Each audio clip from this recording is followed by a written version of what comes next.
Bueno, ¿alguna pregunta de bloqueadores neuromusculares o pasamos ya a diuréticos? Doctora, disculpe. Respecto Disculpa. a No. los bloqueadores neuromusculares, ¿qué tipos de fármacos, o sea, aparte del atracurio, tenemos disponibles aquí en Bolivia? Atracurio, rocuronio hay. Cisatracurio hay, lo que pasa es que por la premura de la alta demanda es que se pusieron en falta, porque normalmente lo usa eso el anestesiólogo y punto, pero no en un goteo continuo en paciente intubado. Pero sí hay atracurio, hay mibacurio, hay cisatracurio, hay pancuronio, los tenemos disponibles. El tema es que la alta demanda ha hecho que no estén, ¿no? Por eso es que les han subido tanto su precio y que la gente por ahí los trae contrabando. Eso es un problema porque se usó mucho más de lo esperado, ¿no? De lo usualmente. ¿Quedó mejor? Sí, doctora, muchas gracias. Bueno, listo. Con eso ya está cerrado sistema nervioso autónomo, generalidades, y habíamos empezado nosotros ya cardiovascular. Terminamos cardio, criaturas. Espérenme un segundo, por favor.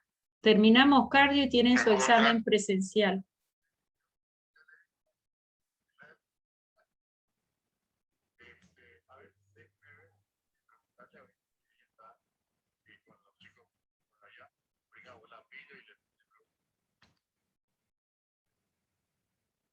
Ya, de momento con un analgésico podemos solucionar, pero no voy a conseguir antibiótico allá. Es muy probable que tengan que hacer una cita médica para hacer el examen general de orina y que puedan darte el antibiótico. Ya, yo quedo atenta. Si tienen alguno, me avisan.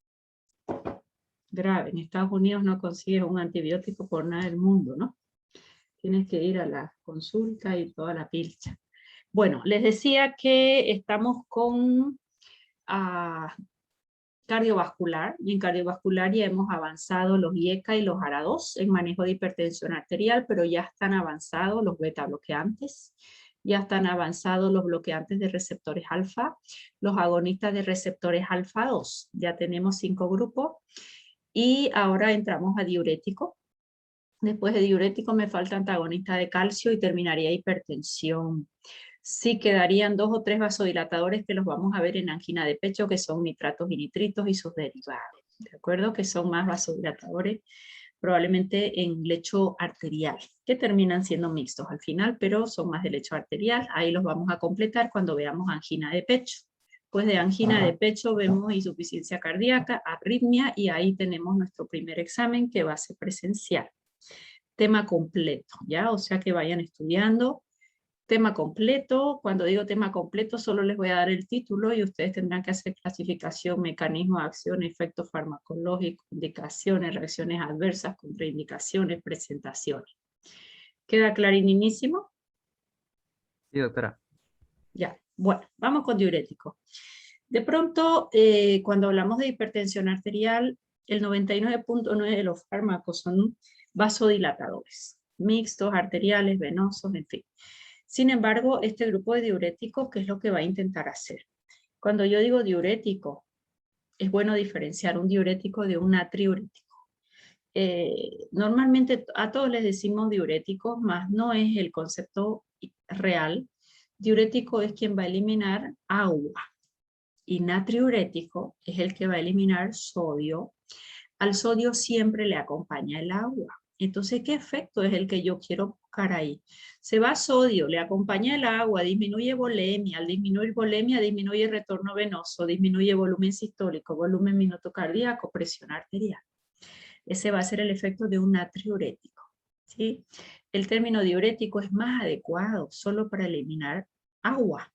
Por ejemplo, si vamos a utilizar un manitol endovenoso, él ya es una sustancia osmóticamente activa, farmacológicamente inerte. Entra a la vena, no se va para ningún lado, no se biotransforma, no se distribuye, solo va a circulación sistémica. Pero como es una molécula concentrada, atrae agua a su interior y se va hinchando esa molécula y se va por orina. O sea que se va a llevar toda el agua posible que encuentre en su camino, sin tocarme al sodio. Ese es un verdadero diurético. Más lo que nosotros vamos a revisar principalmente. Ahora estoy hablando de natriurético, ¿ya? Cuando hablamos de estudiar diuréticos, ¿qué yo deberé pensar? Que el riñón es quien me va a determinar en gran parte, en gran medida, la presión arterial del paciente, porque él va a decidir cuánto sodio se va, cuánto sodio se queda. Me va a determinar el pH del paciente, por si se elimina más ácido, se elimina más base. Es un órgano endocrino, porque él es responsable de formar eritropoyetina para la maduración de toda la línea roja. A nivel endocrino también lo que él hace es hidroxilar en el carbono 25 a la dihidrocolecalciferol, que es la activación de la vitamina D. O sea que el riñón tiene múltiples funciones, desde una función de control de presión arterial, de pH, de eliminación de líquido, de una función endocrina. Entonces, ¿cómo vamos a estudiarlo? Recordar que su unidad funcional es la nefrona con todo su segmento. Acá llega, siempre yo lo hago al revés, este gráfico está al revés de lo que yo dibujo. Llega arteriola aferente, ¿verdad? La arteriola aferente se me capilariza. Capilarizarse significa que va a disminuir el diámetro. Al capilarizarse, hace una presión importante que hacia la cápsula de Bowman, que la vamos a dibujar ahí, le hace la filtración glomerular porque ejerce una fuerza importante. Si por acá va la glucosa, toda la glucosa se filtra, sí, más toda se va a reabsorber más adelante, el 100%. Pero si por acá viene un ácido úrico, no alcanza a filtrarse el ácido úrico porque es una molécula grande, una molécula cargada eléctricamente, no se filtra, pero se va por arteriola eferente. Y la arteriola eferente, una vez que sale del glomérulo, se capilariza nuevamente y forma los capilares peritubulares. Esto quiero que lo recuerden bien de fisiología. Es como que mi mano es la nefrona, túbulo contorneado proximal, asa de Henle, túbulo contorneado distal y colector. Y a modo de un guante están los capilares peritubulares, que sigue siendo circulación sistémica. ¿Por qué me interesa? ¿Por qué me interesa esto? Me interesa esto porque nosotros tenemos que ver qué va a pasar en cada segmento de la nefrona, desde la orina que va a todos los iones, luego la membrana basal, que va a ser una luminal que está en contacto con la luz de la orina, más tengo una membrana del otro lado, vasolateral, que va a estar en contacto con intersticio y con el capilar peritubular, volviendo todo a circulación sistémica. ¿De acuerdo? Entonces recordar que esta arteriola aferente llega, se capilariza. Al capilarizarse, mayor fuerza es lo que permite la filtración. ¿Quién se va a filtrar? Sustancias de muy bajo peso molecular y sin cargas eléctricas. ¿Ok? Pero lo que no se puede filtrar sigue su camino todavía por los capilares peritubulares. Y de estos capilares peritubulares, ácido úrico, por ejemplo, va a echar su contenido a túbulo contorneado proximal, segmento S1 y S2, por un transportador. Transporte activo, es selectivo, es saturable. Hay fármacos que le usan esa vía de secreción. Si yo le uso la vía de secreción al ácido úrico, porque mi fármaco se elimina por ahí, ¿qué va a pasar con el ácido úrico? Aumenta en sangre. Sí, señor. Y hay fármacos que hacen hiperuricemia porque le ganaron su secreción tubular. Muy bien. Y si el fármaco es una base, se elimina por la vía de la colina. O sea que son bastante selectivos y saturados. ¿Qué más necesito que me sepan aquí? Vamos a borrar todas mis barbaridades. Entonces, acá tengo el túbulo contorneado proximal. Todo el túbulo contorneado proximal es muy permeable al agua. El agua, esto se lo meten bien en su cabeza, diluye lo concentrado, siempre. El agua diluye todo lo que está concentrado. O sea que si aquí hay mayor concentración, el agua ingresa. Si aquí hay mayor concentración, el agua sale. Eso ocurre en todo el túbulo contorneado proximal. Desde aquí, asa de Henle. Asa de Henle, descendente delgada, ascendente delgada, hasta ahí permeable al agua. Entra y sale agua para cualquier lado donde haya mayor osmolalidad. El agua diluye lo concentrado. Pero desde acá hasta acá es el asa de Henle, pero es la rama ascendente gruesa. Esta rama es impermeable al agua, ni entra ni sale agua bajo ningún punto de vista. Y ya vamos a estudiar que acá es donde se reabsorbe desde la orina hacia intersticio y de intersticio al capilar peritubular, que es circulación sistémica, por lo menos un 35% del sodio filtrado. Cuando digo 35%, algo que me faltó decir es lo siguiente. La nefrona, que es la unidad funcional del riñón, filtra aproximadamente, sin haber exagerado ni el ejercicio físico ni el agua, 125 ml por minuto. Significa que mi riñón va a filtrar 180 litros por día. ¿Y de dónde va a sacar 180 litros mi riñón si apenas tengo 3.5 o 4.2 de sangre? No llego a los 5 litros a veces. Significa que va a filtrar. Y en el caso del sodio, por ejemplo, que el agua va a seguirlo al sodio, el 99% del sodio filtrado se reabsorbe. Ese concepto es fundamental. O sea que de todo el sodio que se filtró, el 99% se reabsorbe y solo un 1% se va a ir por orina. Y va a formar mi orina 1.5 a 2 litros por día si mi ingesta de líquido no es tan alta. ¿Ok? Y si yo digo que se va a reabsorber un 99%, ¿cómo lo hace?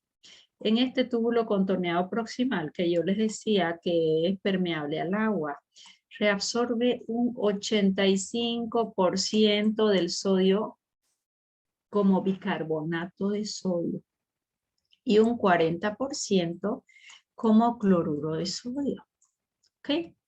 En esta porción que es permeable al agua, en asa de Henle no tengo absorción, pero sí en esta rama ascendente gruesa que es impermeable al agua, ya vamos a estudiar por qué mecanismo. Acá va a pasar a intersticio y luego a circulación sistémica un 35% de cloruro de sodio. Fíjense, acá tengo 40, acá tengo 35, acá 85% de bicarbonato de sodio. Y luego en esta porción, que es el túbulo contorneado distal, se va a absorber por lo menos un 10% del sodio filtrado, y de acá hasta acá, que ya es el túbulo colector, un 5%. Con esto, ¿qué quiero decir? Que si yo lo sumara 40 más 35, 75, 85, 95, más este bicarbonato de sodio que se reabsorbió también, llegan a un 99. En definitiva, de todo el sodio que se filtró, solo un 1% se va. Condiciones normales, un paciente con una dieta equilibrada, sin una ingesta exagerada de líquido y con ejercicio físico usual. ¿De acuerdo? O sea que recordar siempre, tengo yo que saber cómo se reabsorbe el sodio en cada porción de la nefrona. Y eso es lo que vamos nosotros a ir revisando ahora, cómo se reabsorbe para recordar la fisiología, y si yo sé la fisiología, voy a poder estudiar qué fármacos actúan, diuréticos, que en realidad son natriuréticos, túbulo contorneado proximal, asa de Henle, el distal y el colector. ¿Preguntas hasta ahí? Bueno, vamos con la primera porción de la nefrona. La primera porción de la nefrona es el túbulo contorneado. No sé qué dice. ¿Están viendo mi pantalla? No. Sí, doctora, se ve. Lo achiqué, ¿no ve? Sí, está achicado. Porque ahora sí, ya lo mejoramos. Ya. Nada puedes tocar en esta computadora que todo se descompagina rápido. Aquí voy a dejar solo mi foto, creo, para que no me use. Mi pantalla es llena, entre las barras de navegación y las fotitos de ustedes. Ya. Bueno, esta gráfica, ¿cómo la vamos a interpretar? Por aquí va la orina. Si la nefrona es un tubo, la orina tiene que estar en contacto con esta membrana que se llama luminal. Esa membrana luminal es esta. Por aquí la orina, acá tengo que el 100% del sodio se filtró. Por acá se va yendo en mi orina el 100% de mi sodio. ¿Ok? Esa orina tiene contacto con esta parte de la membrana que se llama membrana luminal. ¿Por qué se llama luminal? Porque está en contacto con la luz del tubo. Es esta parte de la nefrona. Por aquí va la orina y la orina está en contacto con esta parte de la membrana que le llamamos luminal. Pero tengo esta otra parte de la membrana que le vamos a llamar membrana vasolateral. Ella está en contacto con intersticio. Aquí están los capilares peritubulares y de intersticio va a pasar todo a circulación sistémica y vuelve a la sangre. ¿Por qué? Porque en túbulo contorneado proximal, algo que se está yendo por orina, que es por ejemplo la glucosa, tiene que pasar hasta intersticio y se la vuelve a recuperar a sangre esa glucosa. Fenómeno conocido como reabsorción tubular. ¿Quién se puede reabsorber? Sustancias que no están ionizadas, que no tienen cargas eléctricas o por transportadores. ¿De acuerdo? Entonces esta gráfica tiene la orina, tengo una membrana luminal, una membrana que le voy a llamar vasolateral, que siempre en toda la nefrona, desde el contorneado proximal hasta el colector, siempre en esta nefrona voy a tener una bomba sodio-potasio ATPasa. Vuelve a estar en contacto con el intersticio para estar nuevamente en contacto con el capilar peritubular. ¿Dudas hasta ahí en la interpretación de esta gráfica? Esta gráfica la vamos a ver para cada segmento de la nefrona. A ver, voy a ir explicando y luego ustedes me dicen si queda alguna duda. Por acá, por mi orina se me está yendo, vamos a empezar con el bicarbonato de sodio. ¿Quién se acuerda qué porcentaje les dije de bicarbonato de sodio que se reabsorbía en túbulo contorneado proximal? 85%. 85%, bien Jorge. Ese sodio del bicarbonato de sodio, gracias a un intercambiador es que entra un sodio, ¿a cambio de qué? De entregar uno con la misma carga eléctrica que es un protón, ya vamos a ver de dónde sale. Esto de acá se llama intercambiador. Hay un intercambiador que mete un sodio, reabsorbe. Va a pasar de la orina hacia la membrana, un sodio, a cambio de entregar un protón. Ese sodio, una vez entró a esta membrana, gracias a la ATPasa, protón-potasio, que yo les dije que había en toda la nefrona, va a pasar a intersticio y del intersticio pasa a capilar peritubular a circulación sistémica, ese sodio, esa molécula de sodio. ¿Ok? ¿A cambio de quién dijimos que entra sodio? A cambio de entregar un protón, que enseguida vamos a ver de dónde sale. Resulta que ese protón se encuentra con este bicarbonato. Este era un bicarbonato de sodio. Ese bicarbonato es una base. El protón es un ácido. Ácido con base se llama titulación. Aquí lo que hay es una titulación. Cuando este protón titula un bicarbonato, se va a formar ácido carbónico. Ese ácido carbónico, gracias a una enzima que se llama anhidrasa carbónica, cataliza es que hace mucho más rápida la reacción al ácido carbónico, lo deshidrata en agua, deshidratación, le saca su molécula de agua más un dióxido de carbono. ¿Gracias a quién? La velocidad de esa reacción de deshidratación anhidrasa carbono. El agua se va por orina y este dióxido de carbono es liposoluble, altamente difusible. Cuando yo digo difusible es que va a atravesar fácilmente esta membrana, que todas las membranas son lipídicas. Atraviesa la membrana sin pedir permiso. Ese dióxido de carbono, cuando está dentro de la membrana, nuevamente se hidrata. Acá dice más agua. Sufre una hidratación automática. Y gracias nuevamente a anhidrasa carbónica, dióxido más agua forman ácido carbónico.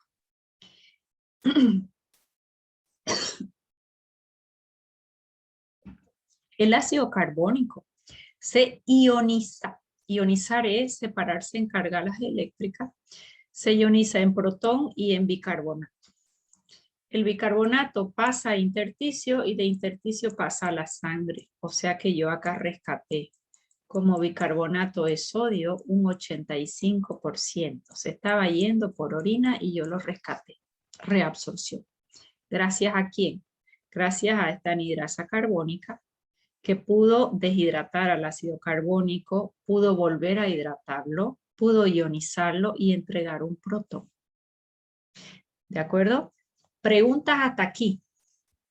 Me falta un poquito. Todavía no yo les voy a preguntar enseguida. Hasta aquí, ¿qué ocurrió?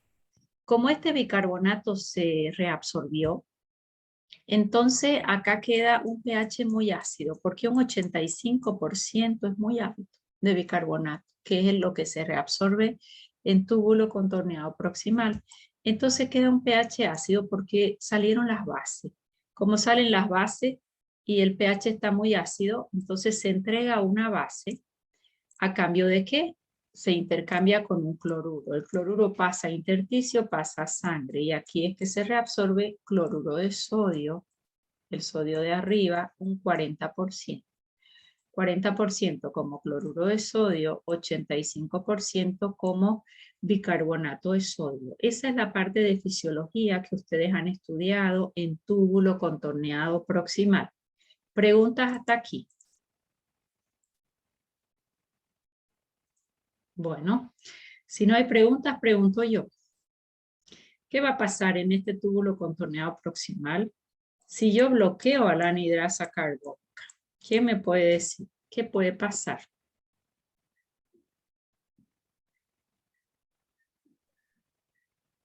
No se va a poder formar el ácido carbónico Ok, no va a haber este y no va a protón. haber el protón, ajá, para intercambiar con la molécula de sodio. Y si no hay con quién intercambia, ¿qué va a pasar con el sodio? Se va Se por orina. filtra todo. Ya se está yendo por orina. Como bicarbonato de sodio, ¿verdad? Como bicarbonato de sodio se va por orina. Como cloruro de sodio se va por orina. Y esto era un 85% y esto era un 40%. Si yo bloqueo esta anhidrasa carbónica, que lo va a hacer los diuréticos de túbulo contorneado proximal, si yo bloqueo esta anhidrasa carbónica, que lo hacen estos fármacos, perdería yo un 85% de bicarbonato de sodio o de cloruro de sodio, perdería básicamente un 40%. ¿Será un diurético potente? ¿Qué opinamos? Este grupo de fármacos bloquea anhidrasa carbónica. La Creo que sí, droga doctor. tipo es la acetazolamida, que viene de 250 miligramos. ¿Crees que sí? ¿Por qué crees que sí? Que va a llevar, va a eliminar mucho del sodio. Y el sodio, como sabemos, lleva el agua, Ya, atrae el agua. ok, tu razonamiento es muy lógico. Sin embargo, como diurético se aplaza. ¿Por qué? Porque como yo estoy al inicio de la nefrona, que es el túbulo contorneado proximal, al estar al inicio de la nefrona, se está perdiendo mucho sodio. Imagínense que en condiciones normales pierdo 1% y aquí se está bloqueando una reabsorción extrema de bicarbonato y de cloruro. Como estoy al inicio de la nefrona, todavía tengo asa de Henle, contorneado distal y colector. Cuando se está yendo mucho sodio, rápidamente enloquece la nefrona y empieza a reabsorber mayores cantidades, porque si no sería incompatible con la vida, en el asa de Henle, en el distal y en el colector. Por lo tanto, como diuréticos se aplazaron. ¿De acuerdo? No va a ser un diurético efectivo nunca. ¿Por qué? Porque al perder sodio, la nefrona reacciona y lo va a reabsorber más adelante. Es un diurético de inicio. Pero, el bicarbonato acá se reabsorbe un 85% y al final de la nefrona un 15%. No se reabsorbe más. Lo que sí va a ser efectivo es que yo voy a perder bicarbonato. Voy a perder mucha base, más el sodio más adelante se reabsorbe. Ni lo tomo en cuenta como diurético. Pero sí la pérdida de bicarbonato. Se va por orina. ¿Para qué me va a servir que mi fármaco elimine bicarbonato? ¿Para qué usarían? ¿Cuándo quieren ustedes eliminar bicarbonato por orina? En una alcalosis metabólica. Alcalosis metabólica. Ya, ahí tiene la indicación de este grupo de fármacos, como natriuréticos, pues no diré diuréticos, se aplazan, más en alcalosis metabólica van a eliminar con muy buena efectividad el bicarbonato, efecto que dura 5 a 7 días, no mucho más. Después ya no se logra eliminar tanto bicarbonato. ¿Para qué más necesito una orina alcalina?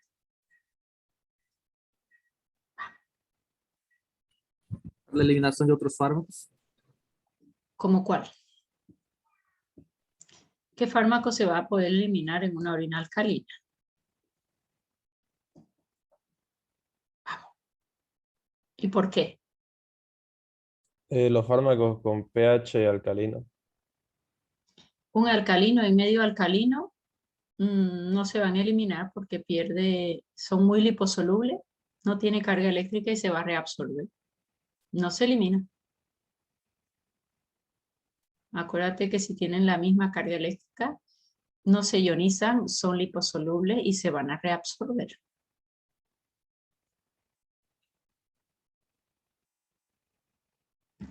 ¿Para qué necesito alcalinizar orina? En intoxicación por fármacos ácidos. Porque un fármaco ácido que sufre reabsorción tubular, si le das un pH alcalino, que es el opuesto a él, forma cargas eléctricas, se ioniza y al ionizarse ya no se reabsorbe porque pierde liposolubilidad y se va a eliminar. O sea que va a ser útil en intoxicación por fármaco, ácidos. ¿Sí o no? Sí, doctora. Ya, se va entendiendo. Ok. ¿Qué más? Resulta que esta anhidrasa carbónica, este grupo de fármacos son bloqueadores de anhidrasa carbónica. Resulta que esta anhidrasa carbónica no solo está en el riñón, pero el fármaco cuando ingresa al cuerpo va a ir a bloquear todas las anhidrasas carbónicas que encuentre en su camino. Y resulta que a nivel de líquido cefalorraquídeo, la anhidrasa carbónica cataliza la formación de líquido cefalorraquídeo. Y si tú la bloqueas, ¿qué va a pasar? ¿Más líquido cefalorraquídeo o menos?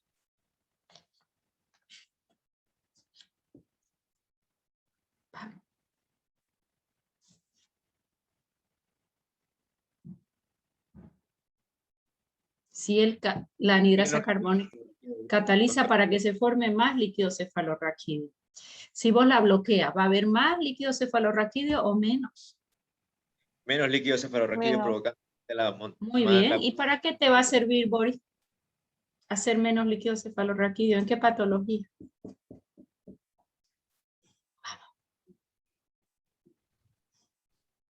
Una meningitis. Una hidrocefalia comunicante. No, en la hidrocefalia tienes que hacer una derivación ventrículo-peritoneal, ¿no? Porque lo necesitas permanente. En elevación de presión intracraneana de corto plazo. Por ejemplo, un accidente que tuvo tu paciente y hubo una hemorragia y aumenta la presión intracraneana. Hasta que eso no desinflame, a veces se hace una craneostomía descompresiva en un traumatismo craneoencefálico, pero menor formación de líquido cefalorraquídeo va a provocar acetazolamida. Entonces disminuye presión intracraneana, porque el efecto de disminuir la presión intracraneana no es de largo plazo, dura solo unos días. ¿De acuerdo? En meningitis pudiera ser útil, pero ahí el tema es otro, no es formación alta de líquido cefalorraquídeo, sino inflamación por las toxinas, generalmente bacterianas, aunque no solo la meningitis es bacteriana, pero sí en un accidente cerebrovascular, por ejemplo, que sea, ¿cómo se llama? Que sea hemorrágico, ¿no? Donde hay mayor presión intracraneana o paciente que va a ir a la altura. ¿Por qué te duele la cabeza si empiezas a subir 3.000 metros, 3.500, 4.000 metros? Ese es Soroschi que le llamamos, por aumento de presión intracraneana. Entonces estos fármacos van a ser ideales administrarlo 24 horas antes de subir a la altura ¿Para qué? Para que haya menor producción de líquido cefalorraquídeo y disminuya la presión intracraneana y mejora ese malestar y esa cefalea intensa por elevación de la presión intracraneana. ¿De acuerdo? Esa misma anhidrasa carbónica es la que cataliza también la formación de humor acuoso. Si yo la bloqueo, disminuye el humor acuoso. Si disminuye el volumen de humor acuoso, disminuye presión intraocular. Y esa es una de las indicaciones de oro de este grupo de fármacos. Se utiliza incluso en el largo plazo en glaucoma crónico o glaucoma de ángulo abierto. ¿De acuerdo? Entonces, este grupo de fármacos de túbulo contorneado proximal, que lo que van a hacer como mecanismo de acción es bloquear anhidrasa carbónica. Como diuréticos para baja presión se aplazaron y no los utilizamos. Sí los utilizo para eliminar bicarbonato del organismo en una alcalosis metabólica, no por largo tiempo. Sí lo utilizamos para bloquear anhidrasa carbónica, disminuir producción de líquido cefalorraquídeo, disminuir la producción de humor acuoso, bajar presión intraocular, en intoxicación por fármacos ácidos que se reabsorben porque voy a alcalinizar la orina, ¿de acuerdo?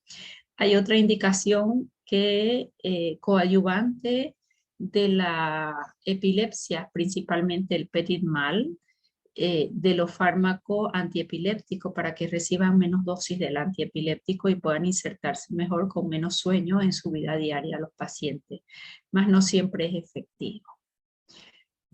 A ver, vamos a borrar y vamos a ir a los fármacos. ¿De qué fármacos estoy hablando? Inhibidores de anhidrasa carbónica, estos diuréticos, la droga tipo, y la única que tenemos es la acetazolamida. Diclorfenamida también, pero la acetazolamida es más antigua, más utilizada. Comprimidos de 250 miligramos, esa es su presentación, y su principal indicación es el glaucoma. No cualquier glaucoma, en ángulo cerrado, eso es emergencia, ¿verdad? Ángulo abierto, un glaucoma secundario. ¿Por qué? Porque inhibe anhidrasa carbónica, disminuye la formación de humor acuoso. 250 generalmente cada 6 horas. Este efecto dura en el largo plazo. Si diste 1 gramo y con 1 gramo no logras disminuir la presión intraocular, más dosis no tiene sentido, no vas a encontrar más respuesta. Otra indicación importantísima, alcalinizar orina. ¿Cuándo quiero, por ejemplo, alcalinizar orina? Cuando el paciente se intoxicó con un fármaco ácido que sufre reabsorción.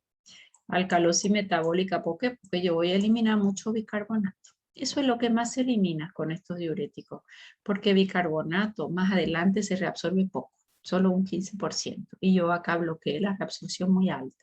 Sodio se reabsorbe casi el 100% de lo que se filtró ahí. En mal agudo de montaña, ¿por qué? Porque yo tengo una hipertensión intracraneana. Otra indicación de oro es coadyuvante en la epilepsia, les decía en el petit mal, pero no siempre es efectivo y es solo para bajar un poquito la dosis del anticonvulsivante. Se usa de 8 a 20 miligramos kilo día, siempre combinado con el anticonvulsivante. Y en la hiperfosfatemia intensa también, al alcalinizar la orina, favorece la eliminación de fósforo, ¿no? Favorece los fosfatos, su eliminación solo por alcalinizar orina. O sea que si ustedes revisan todas las indicaciones de acetazolamida, en ningún lugar dice hipertensión arterial. ¿Por qué? Porque como diurético se aplaza. Como diurético no me sirve. Pese a que inhibiría reabsorción de mucho sodio, más adelante en la nefrona tenemos la chance de reabsorber mayores cantidades de sodio. ¿Preguntas hasta ahí?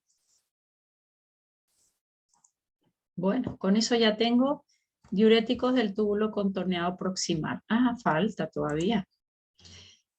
Si yo pierdo muchas bases, mucho bicarbonato, ¿qué reacción adversa voy a tener y por qué tengo una acidosis? Si pierdo base, ¿qué queda? Acidosis metabólica, hiperclorémica. Hiperclorémica, ¿por qué? Porque cloruro se reabsorbía un 40% a nivel del túbulo contorneado proximal. ¿Por qué cálculos renales? Porque el calcio cristaliza en mayor porcentaje cuando las orinas son alcalinas. ¿Sí? Ese es un efecto adverso importante. Pacientes formadores de cálculos nunca le debemos dar acetazolamida porque va a precipitar los núcleos de condensación que van formando los cristales de calcio. Otra reacción adversa, desgaste renal de potasio. ¿Quién me quiere decir por qué? Se está perdiendo mucho sodio. Toda la nefrona va a reaccionar y va a rescatar sodio. ¿Por qué hay desgaste de potasio?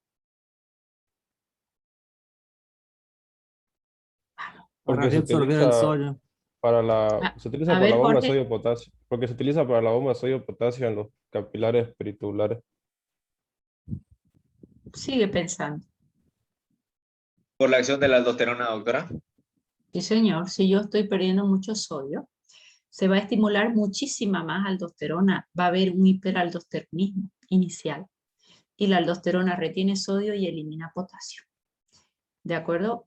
Acuérdense siempre, el potasio, ¿quién le sigue al potasio? Son los protones. Es la última porción de la nefrona, que es el túbulo colector. Por un potasio que se va un protón. Si se queda el potasio, se quedan los protones. O sea que donde hay hiperpotasemia va a haber una acidosis, donde hay hipopotasemia va a haber una alcalosis. ¿Ya? Eso a modo de relacionar con la acidez o la alcalinidad. Pero este desgaste renal de potasio está asociada con el hiperaldosteronismo que van a crear estos diuréticos de túbulo contorneado proximal. La somnolencia por la hipopotasemia y la parestesia.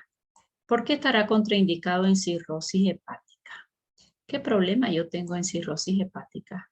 Voy a tener mucha cantidad de amonio que no se pudo procesar. Este amonio es el responsable de la encefalopatía hepática. ¿Y qué va a pasar si este amonio, que es una base, cuando llega al riñón y se quiere ir, encuentra un pH alcalino y él es alcalino? ¿Qué va a pasar con ese amonio? No se va a Una base, eliminar. No se reabsorbe y se sigue reabsorbiendo reabsorbe. y en lugar de irse se reabsorbe más y te va a agravar toda tu encefalopatía. Te va a provocar en esa cirrosis hepática una encefalopatía hepática. ¿Está clarinísimo? Contraindicado en cirrosis hepática. Se lo da para el glaucoma, se lo da para mal agudo de montaña, para una hipertensión intracraneana, ok, pero en cirrosis hepática está contraindicado. ¿Por qué? Orina alcalina favorece la reabsorción del amonio. En lugar de irse, va a quedar en sangre y cuando está en alta concentración alcanza a pasar barrera hematoencefálica y la gravedad es la encefalopatía hepática. ¿Se entendió? Yo les pasé, ¿verdad? Con su compañero, con José, el libro de diurético. Es una edición antigua de Katsun, pero furosemida no cambió más desde hace años y todos los fármacos. Diuréticos no tenemos novedades, tenemos mismo mecanismo de acción, por ahí alguno nuevo se sintetiza, pero es muy raro ya, es como que ya están extremadamente estudiados. ¿Alguna duda hasta aquí? ¿De cuánto viene acetazolamida? Nadie toma. 250 250 miligramos. miligramos. Doctor. ¿Y hasta cuánto se da en glaucoma?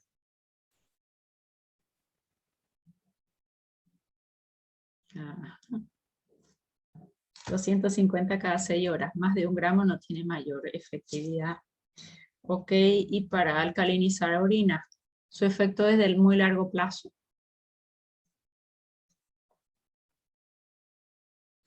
En alcalinización de orina es como que el organismo logra hacer una compensación y disminuye la alcalinización, y en pacientes con glaucoma esa alcalinización de la orina dura pocos días y después logra compensarse. O sea que el efecto alcalinizador de orina no es de largo plazo. Si es de largo plazo, la disminución de la presión